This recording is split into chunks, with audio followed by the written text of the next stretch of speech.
पिछले वीडियो में हमने आपको कायिक प्रवर्धन के प्रकार के बारे में बताया और हमने आपको प्राकृतिक और कृत्रिम दो प्रकार के कायिक प्रवर्धन के बारे में बताया। अब प्राकृतिक कायिक प्रवर्धन किन किन विधियों द्वारा होता है ये हम आपको बताएंगे। जड़ों द्वारा, तनों द्वारा, पत्तियों द्वारा और पत्र प्रकलिकाओं द्वारा, चार प्रकार से प्राकृतिक कायिक प्रवर्धन होता है।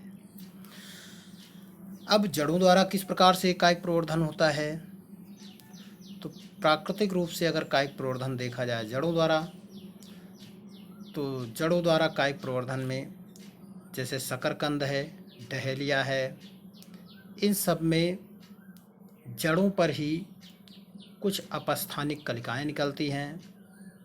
एडवेंटिटियस बड्स जिसे कहा जाता है, अपस्थानिक कलिकाएं जड़ों पर ही निकलती हैं और जड़ों पर ये जो अपस्थानिक कलिकाएं निकलती हैं वह एक नए पौधे को जन्म देती हैं।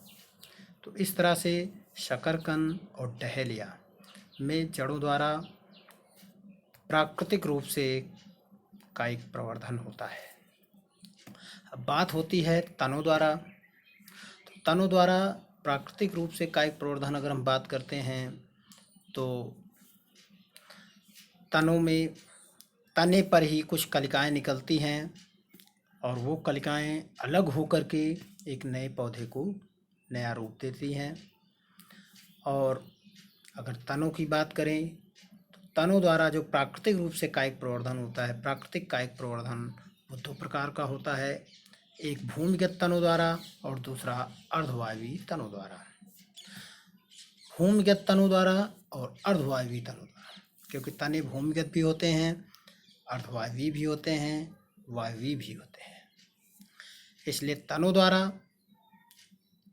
जो प्राकृतिक कायिक प्रवर्धन है वो भूमिगत तनों द्वारा किस प्रकार से होता है, तो भूमिगत तनों द्वारा प्राकृतिक कायिक प्रवर्धन।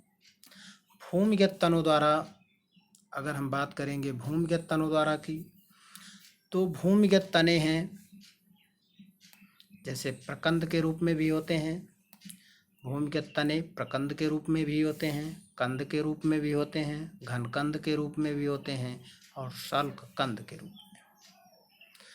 अब प्रकंद की अगर हम बात करें तो भूमिगत तनों के रूप में जो प्रकंद है, प्रकंद की अगर हम बात करें, राइजोम की अगर हम बात करें, तो जो प्रकंद होता है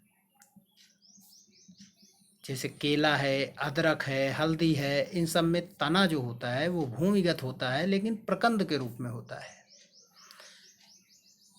इन तनों पर कलियां निकलती हैं और ये कलियां अलग होकर के एक नए पौधे को जन्म देती हैं। अगर हम कंद की बात करें तो आलू है, आलू आप लोग जानते हैं, आलू जो कि एक कंद के रूप में होता है। आलू पर जगह जगह पर्व संधियां होती हैं, गड्ढे जिसे आप कह सकते हैं, उस पर अपस्थानिक कलियां निकलती हैं जो नए पौधे को जन्म देती हैं। तो कंद अर्थात ट्यूबर, कंद का उदाहरण है आलू और प्रकंद का उदाहरण है केला, अदरक, हल्दी आदि। तो इस तरह से भूमिगत तनों की बात करें तो प्रकंद, कंद। अब अगले वीडियो में हम आपको शल्ककंद और घनकंद के बारे में बतलाएंगे। धन्यवाद।